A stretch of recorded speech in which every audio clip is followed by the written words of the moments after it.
What's going on, ladies and gentlemen? Welcome back to Let Me Be Frank, a podcast about movies. I want to thank you for being here today. Thank you for giving me your time. Unfortunately, I have some very sad news. Today is the last show for Horror Watch 2024. I know. I'm just as heartbroken as you are.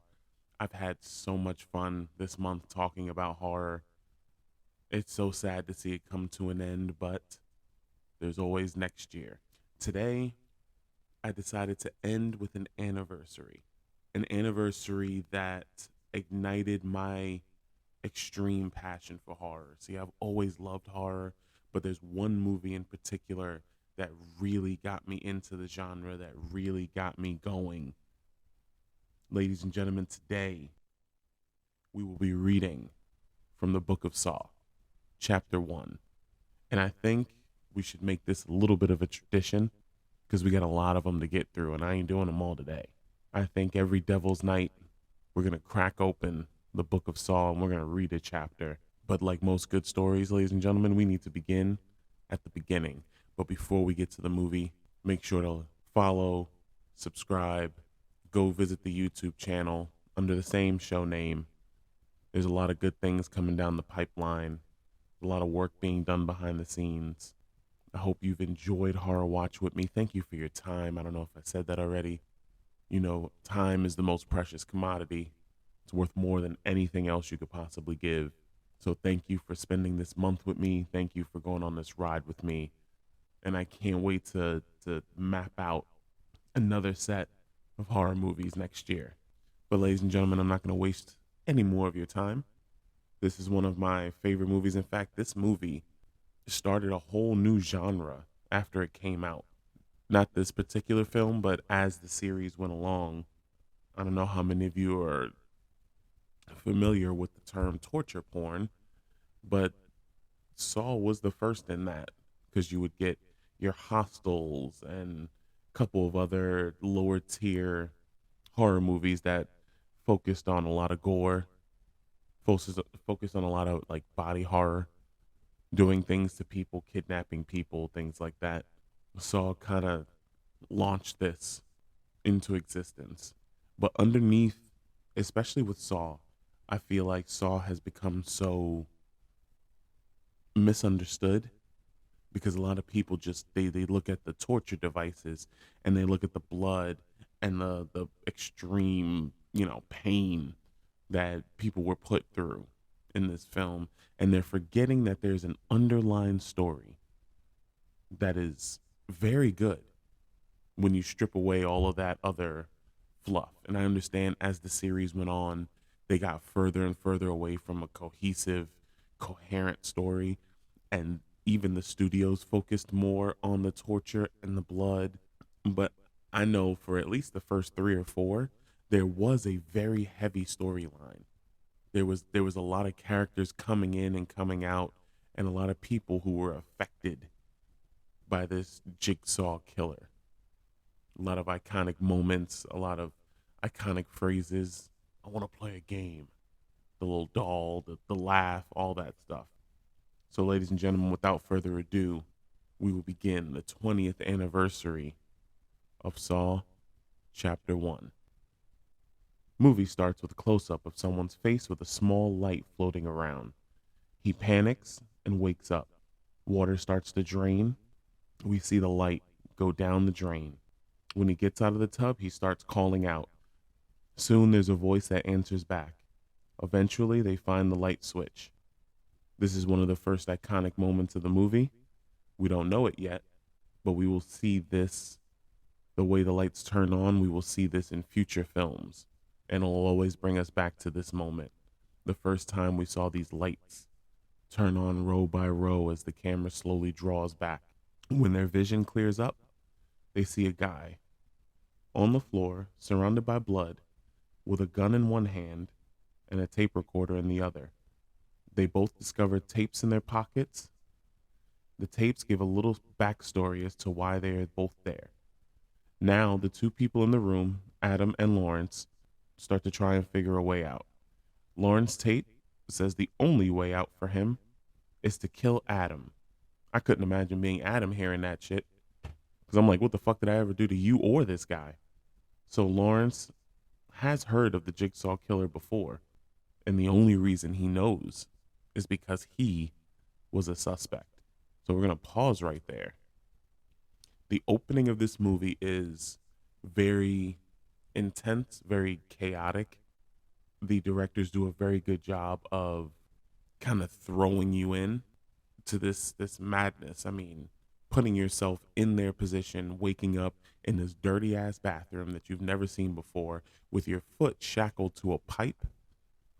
I think that's enough to make even the toughest guy very nervous. And then if you're poor Adam, you're hearing from the guy across from you that you don't know, you don't have any attachment to this guy. Like, hey, the only way you're getting out, other guy, is if you kill the person in front of you. And there's nothing you can do. You can't run away. If he has the means to kill you, you're stuck there. And as for Lawrence, knowing who the Jigsaw Killer is and understanding that you were a suspect and that your life was upended because they thought you were this person, only to find yourself in one of their traps, that's got to be incredibly frustrating. But we continue. So he tells Adam about his experience dealing with the detectives who are investigating these events. We go through a couple of different torture montages as we meet the detectives. During Lawrence's backstory, we meet two people who will be important going forward. Zep, the orderly at the hospital that Lawrence worked at, and Amanda, who is one of Jigsaw's only survivors. They find more clues around the room, like a hacksaw, a bullet, a cigarette. Also, you can tell Adam is hiding something from Lawrence and from us. As they search the room that they're in, they begin to find bags of items. They start to find things in their pockets that are giving them little clues as to why they might be there and what they need to do to get out. Then we start to follow the detectives that are chasing Jigsaw, Detective Singh and Detective Taps. Taps' obsession with finding Jigsaw leads them to an old mannequin factory. They have Jigsaw dead to rights. They finally catch up to him, but he slips away. After slitting Taps' throat but not killing him, Singh runs into a booby trap and dies. Trap is now more obsessed with closing the case than ever. Lawrence and Adam continue to find clues. Lawrence remembers how he got into the room. Then they try to play a trick on the person that's watching them. So Adam fake dies, and while he lays there, all of a sudden the motherfucker gets electrocuted, which blows the entire plan. Lawrence doesn't know why Adam was acting like he was being electrocuted because he can't hear it. Only Adam can feel it. I would think that they would know. Anybody who went through this much effort to get them in this room wouldn't be so fucking stupid to fall for whatever trick they were trying to play. But hey, in this situation, you got to kind of just throw shit at the wall and see what sticks, right? The electrocution reminds Adam of how he was kidnapped, and it was a person in a pig mask. He tells a similar story that Lawrence did about the person in the pig mask. Lawrence gets a call from his family. His wife, Allie, tells him not to believe Adam. They have an argument, and Adam reveals who he is. He's been taking pictures of Lawrence cheating on his wife. Jigsaw calls the room and scares him, which leads to his kidnapping. The person that paid Adam to take the pictures was former Detective Taps. Lawrence really starts to break down after this. So I'm going to give a little context. Throughout their time searching, Lawrence finds a phone. I believe he found it along with the cigarette and the bullet. The person that is holding Lawrence's family has Lawrence's wife call and let him know that Adam is lying to him, which we as the audience kind of knew because Adam is being a little sneaky with something that he found in a bag. When he finally gets pressed into revealing what's in the bag, it turns out he was taking pictures. He was paid to follow Lawrence around to take pictures of him. After Singh's death, Detective Singh, Detective Taps really focused in on Lawrence because he felt that he knew that Lawrence was Jigsaw. He was convinced there was no one that was going to convince him that he wasn't. So he hires Adam to follow him around and take pictures. And that's what led to this moment. After Lawrence's tantrum, Adam realizes that it's 6 o'clock. Lawrence, in his tape, was only given until 6 o'clock to kill Adam. Zepp makes Allie, Lawrence's wife, call him to tell him that he failed. What Zepp didn't realize is that Allie had already freed herself from her restraints and attacked Zepp. Gunshots gets Tap's attention, who is surveilling Lawrence's home across the street, and he runs in to help. The family and Zepp get away. Lawrence is electrocuted in the bathroom. He soon wakes up and the phone starts to ring, but it's just out of Lawrence's reach. So this scene is very chaotic. At the same time, Taps is chasing Zepp into a building. Lawrence hears all the gunfire at his home and begins to panic. He then rips off his shirt, uses it as a tourniquet, ties it around his leg. Then he takes the hacksaw that was found earlier in a bag and begins to cut off his own foot. This is one of the biggest climaxes of the movie. So we don't know right away that Taps is watching Lawrence's home. We kind of see him watching something, but we don't exactly know where Taps is. The reveal of Zepp holding his family is kind of a big revelation because we know that him and Zepp work together. All of the madness and the chaos that we get to witness as far as Detective Taps coming over to help the family, Lawrence doesn't know any of this. He's listening to it on a old school flip phone. This movie was made in 2004. That was just the phones. It was a flip phone, and all he hears is yelling and gunfire. So he's imagining that his family is just being filled with bullets and in a state of panic.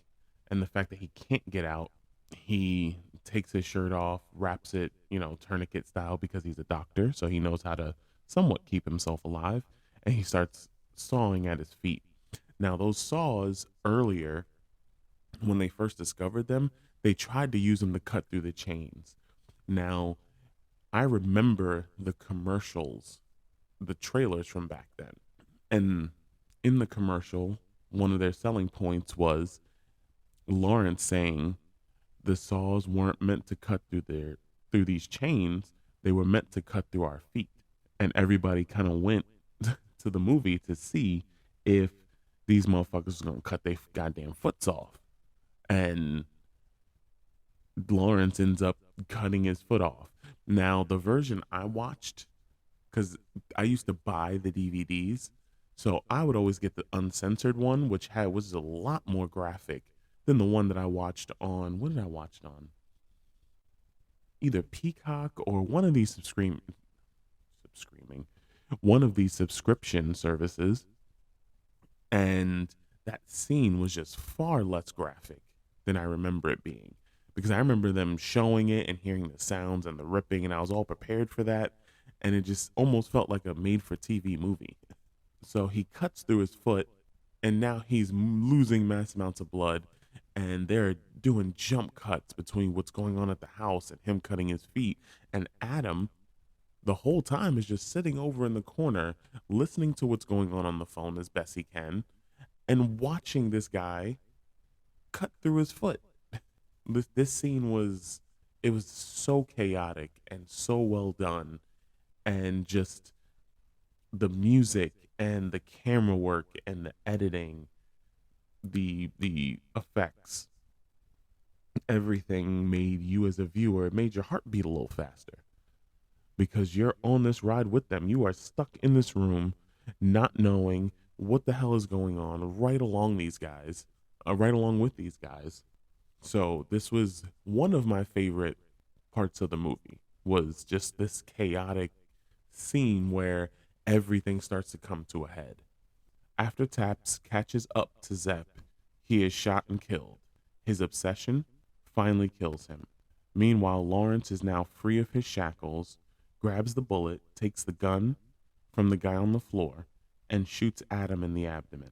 But unfortunately, the time was already run out, and there's no one even watching the cameras anymore. It was a fruitless effort.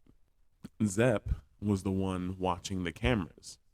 So he would have been the one to see that Adam was shot and would be the one to go in and then release them. But because he was chased and it's already after the time limit, he shoots Adam for practically no reason. Zep then enters the bathroom with the two men. He goes to check on them, then tells Lawrence he's too late and that those are the rules. Adam springs to life and begins to attack Zep, taking the lid off the toilet bowl and bashing his head in. Lawrence then tells Adam that he needs to go to get help or Lawrence is going to bleed out, because of the whole like missing leg thing. Adam begs him not to go, but Lawrence has to.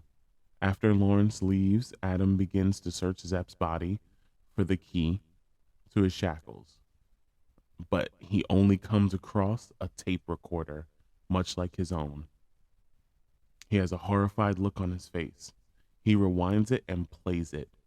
The same voice that was talking to him and Lawrence is now talking to Zep and giving him similar instructions. There is a slow acting poison in Zep's veins.